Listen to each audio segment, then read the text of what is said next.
C'est votre droit, avec l'Ordre des avocats du barreau de Lille.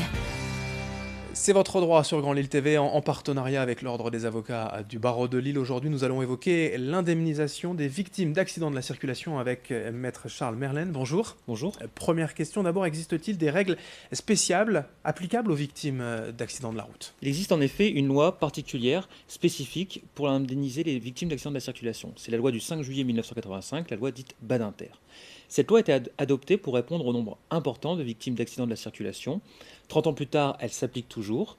Et malheureusement, elle est encore d'actualité puisque l'année dernière, 3500 personnes sont mortes d'un accident de la circulation en France et 27 000 ont été hospitalisées suite à un accident de la circulation. Cette loi s'applique à tout type d'accident de la route? La loi s'applique dès lors qu'un véhicule terrestre à moteur est impliqué dans l'accident de la circulation. Ce nom un peu barbare de véhicule terrestre à moteur désigne en fait les motos, les scooters, les voitures, enfin tout ce qui circule avec un moteur. Par exemple également les tracteurs, les engins agricoles ou les engins de chantier.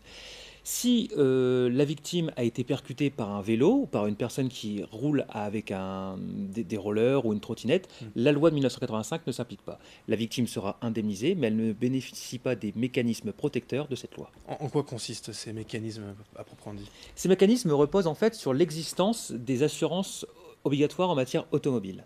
La victime et l'assurance du véhicule impliqué vont parcourir un chemin en quelque sorte ensemble qu'on appelle la procédure d'offre. Cette procédure se déroule en deux parties. Tout d'abord, l'assurance devra proposer à la victime de subir un examen médical qui permettra d'apprécier la gravité de ses blessures. Dans un deuxième temps, et 8 mois après l'accident, l'assurance devra faire une proposition d'indemnisation à la victime, une proposition d'offre d'indemnisation. Si la victime n'a pas encore d'avocat à ce stade de la procédure, il peut être intéressant d'en consulter un. Et pourquoi à ce stade de la procédure, justement, est-il intéressant de consulter un avocat? L'indemnisation des victimes de la circulation se fait de manière assez rigoureuse, au regard de deux critères que les avocats peuvent apprécier. Ces deux critères sont un critère d'abord médical. En fait, le préjudice dépendra de la gravité des blessures subies par la victime. Le second critère est un critère plus juridique. Dans certaines circonstances, la faute de la victime peut lui être opposée et diminuer son droit à indemnisation. Si l'offre en question n'est pas satisfaisante, que peut-on faire?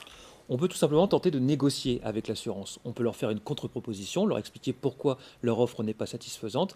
Si cette tentative de négociation échoue, il faudra alors saisir la juridiction compétente, assigner à la fois le conducteur du véhicule et son assurance pour tenter d'obtenir une indemnisation que l'on estime juste.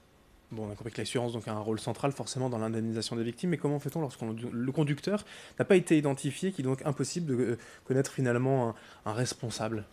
Dans ce cas, la victime n'est pas abandonnée, il existe un fonds de garantie des assurances obligatoires qui vient en quelque sorte substituer les assurances et qui viendra à terme indemniser la victime. Et est-ce que les proches de la victime peuvent également solliciter le versement d'une indemnisation? Quand une personne est gravement blessée dans un accident de la route, ou pire encore, lorsqu'elle décède, il y a bien évidemment un retentissement psychologique sur ses proches, mais il peut aussi y avoir des conséquences financières. Un père de famille qui pourvoit l'éducation de ses enfants ne pourra plus le faire s'il est blessé ou s'il décède, bien évidemment. Dans ce cas, les proches de la victime, qu'on appelle victime par ricochet, peuvent également solliciter une indemnisation. Merci, Maître Merlenne, pour ces explications quant à l'indemnisation donc, des victimes d'accidents de la route. C'est votre droit sur Grand Lille TV, en association partenariat avec l'Ordre des avocats du barreau de Lille. C'est votre droit, avec l'Ordre des avocats du barreau de Lille.